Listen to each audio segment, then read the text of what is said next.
His knuckles split my lip before I could finish the sentence. The metallic taste flooded my mouth, my ears ringing. Mom didn't flinch. She leaned against the doorway, arms folded, and smirked. That's what you get for being useless. Dad shook his hand like I'd hurt him. Maybe now you'll learn to keep that gutter mouth shut. I wiped the blood from my chin, looked him dead in the eyes, and smiled. They thought they'd won. It wasn't always like this. When I was 10, Dad taught me how to ride a bike.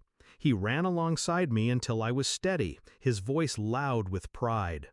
Mom packed my lunches with sticky notes that said, "Love you."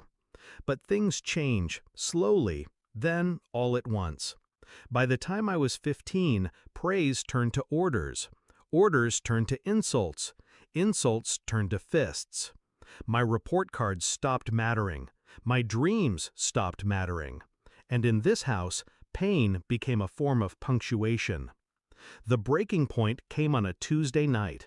I'd overheard them talking in the kitchen. Not arguing, plotting. My college fund, the one I'd worked 3 summer jobs for, was gone, drained, used to pay off Dad's gambling debt and fund Mom's new business. I stood in the dark hallway, listening, not breathing. "That kid will live here rent-free until they're 30, Mom said, her tone light. "Might as well put the money to use." Dad laughed. "They're too soft to ever leave." They didn't know I was there. They didn't know that in that moment, something inside me stopped breaking and started sharpening. I didn't scream. I didn't confront them. Instead, I got quiet. I started documenting, recording Dad's rants, taking photos of bruises, keeping copies of every threatening text they sent me when I wasn't home fast enough. I learned to store evidence where they couldn't find it. Cloud backups, hidden drives, a second phone under a loose floorboard. Then I went further. I combed through their emails when they left their laptops open, bank statements, loan applications. The business Mom bragged about was fraudulent on 3 fronts. Dad's gambling debts were tied to some very impatient people. I didn't just want them gone. I wanted them ruined. The first move was subtle, an anonymous tip to the bank about suspicious withdrawals. Another to the tax office about Mom's undeclared income. I timed it so both investigations started weeks apart, slow enough they wouldn't connect the dots. Next, I found one of the people Dad owed money to.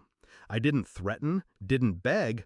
I simply accidentally forwarded them proof that Dad had just bought a new TV while ignoring their calls.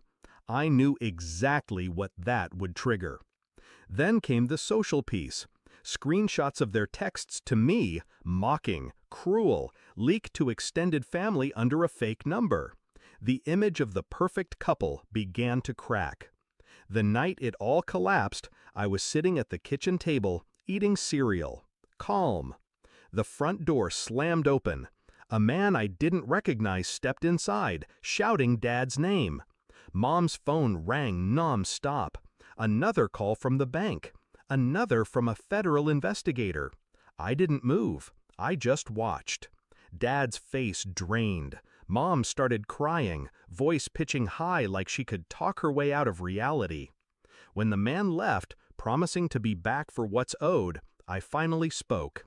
"You know, I used to think you were unstoppable." They both froze. But turns out, all it takes is a little push, and you do the rest yourselves. Mom's eyes narrowed. "What did you do?" I stood, rinsed my bowl. I kept the receipts. 2 weeks later, they were gone. Dad disappeared to work things out with his creditors. Mom's business was shut down pending fraud charges.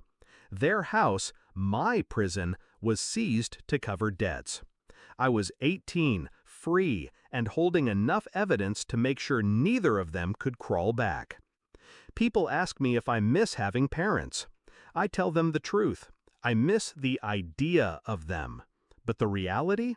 The reality was fists and laughter when I bled. And the reality now is, I walked away. They didn't. Because when you've been someone's punching bag your whole life, the sweetest revenge is making sure they never throw another punch.